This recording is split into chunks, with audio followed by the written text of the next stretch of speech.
Hi sir. Hi sir, ఇప్పుడు ఆదర్శ కుటుంబం హౌస్ నెంబర్ 47 మూవీ అయితే రిలీజ్ కాబోతుంది.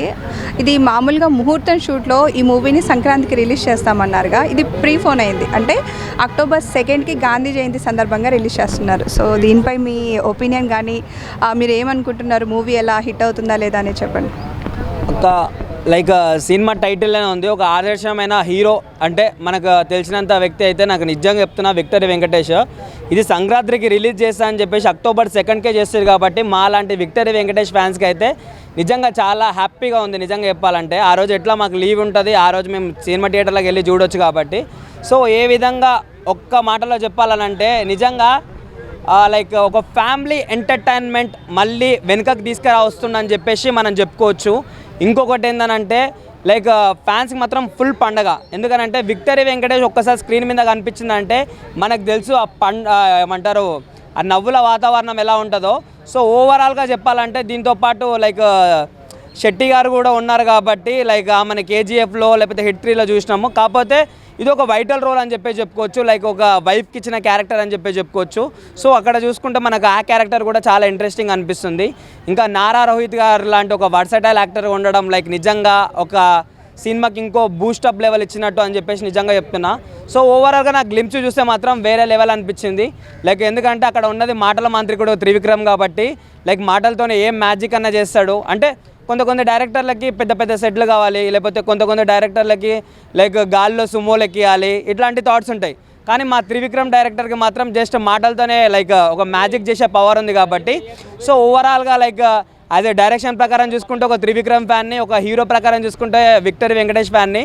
ఆ పేర్లోనే ఉంది. అంటే అందరూ అంటారు ఎట్లా అంటారు, ఇది పోయిన సినిమా లాగానే ఉంది కదా, ఏం హిట్ అవుతుంది అని ఇట్లానంటే, అరే బాబు అక్కడ ఉన్నది విక్టరీ వెంకటేష్, అసలు పేర్లోనే విక్టరీ ఉంది కాబట్టి నువ్వు నాకు నచ్చావులే, ఆ సినిమా ఈ సినిమా అన్నీ తీసుకొని కొడితే దాంట్లోనే ఎంత పెద్ద బ్లాక్ బస్టర్ కొట్టిండో.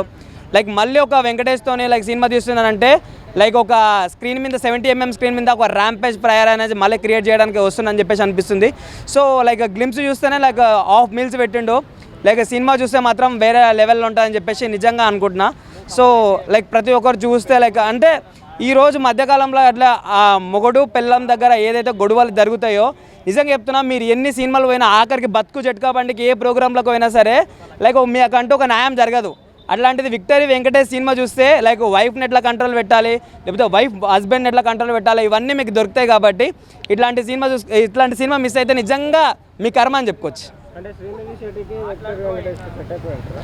ఎందుకు సెట్ కాదన్నా, అంటే ఇప్పుడు శ్రీనిధి శెట్టి ఒక అందాల తార ఏమంటారు ఎస్తోని లేకపోతే నానితో తీస్తేనే హిట్ అవుతుందా?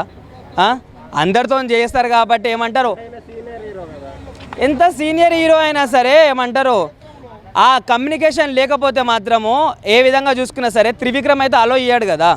సో వాళ్ళ కెమిస్ట్రీ బాగుంటేనే వాళ్ళని అలో చేస్తారు. ఎందుకంటే మన చిన్న గ్లిమ్స్ చూస్తే అదే చెప్తున్నా, అన్నం మొత్తం ఉడికిందా లేదని చెప్పి చిన్న గింజ పట్టుకోవడం చూస్తే ఎట్లనో ఇది కూడా అట్లనే అయిపోతుంది. సో ఓవరాల్గా చెప్పాలంటే సినిమా చూసిన తర్వాత మాట్లాడుకుందాం. మీరు అంటారు కదా ఏమంటారు హిట్ అవుతుందా సెట్ అవుతుందా అని చెప్పేసి, హిట్కి సెట్కి కరెక్ట్ మీనింగ్ కూడా ఎవడన్నా అంటే అది విక్టరీ వెంకటేష్ మీకు తెరపైన చూపిస్తాడు ఆ రోజు అక్టోబర్ 2కి.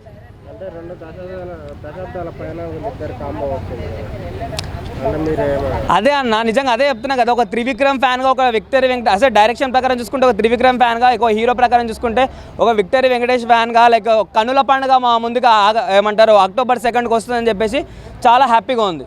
సో నిజంగా చెప్తున్నా ఫ్యాన్స్ ఎవరు డిసప్పాయింట్ కాకండి.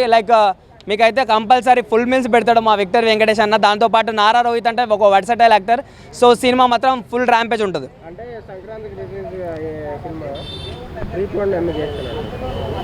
అన్న ఒకటన్నా, సంక్రాంతి చాలా దూరం, అక్టోబర్ 2 చాలా దగ్గర.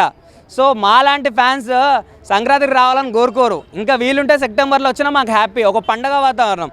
అంటే ఇప్పుడు కొన్ని పండుగలు కూడా ఇంట్లో చేసుకోలేకపోతున్నాం. అట్లాంటిది మా ఫేవరెట్ హీరో ఒక బ్లాక్ బస్టర్ పెట్టి కొడితే పండుగలు చేసుకోవాల్సి వస్తుంది. సో ఆ పండుగ గురించి మేము ఈగర్లీ వెయిటింగ్. అంటే ఆ భయం ఏం లేదన్న, అదే సంక్రాంతికి ఏమంటారు 2-3 సంవత్సరాలు లైన్గా వచ్చేసేసి హిట్ కొట్టినోనికి మళ్ళీ వచ్చి హిట్ కొట్టడం అసలుకి ఏమాత్రం తగ్గిలేదు నిజంగా చెప్తున్నా. కానీ ముందే వస్తున్నానంటే ఏవైతే జనవరిలో సినిమాలు రిలీజ్ అవుతున్నాయో వాళ్ళు చేసిన పుణ్యం అని చెప్పుకోవచ్చు. అంటే మామూలుగా అనిల్ రావుపూడి మూవీస్ ఎక్కువ సంక్రాంతికి రిలీజ్ అవుతాయి కదా, సో అట్లా తీస్తున్నారు, అట్లా రిలీజ్ అవుతాయని ముందుగానే చేస్తారంటారా? అంటే మా హీరో విక్టరీ వెంకటేష్ ఏం ఆలోచించినంటే మళ్ళీ అనిల్ రావిపూడికి ఇంకో హిట్ పడాలి, మళ్ళీ నా సినిమాతో ఆ సినిమా కాంపిటీషన్ పెడితే మళ్ళీ ఆ సినిమా ఎక్కడ లో అయిపోతుంది అని చెప్పేసి లైక్ ఇట్లా కూడా ఆలోచించవచ్చు కదా.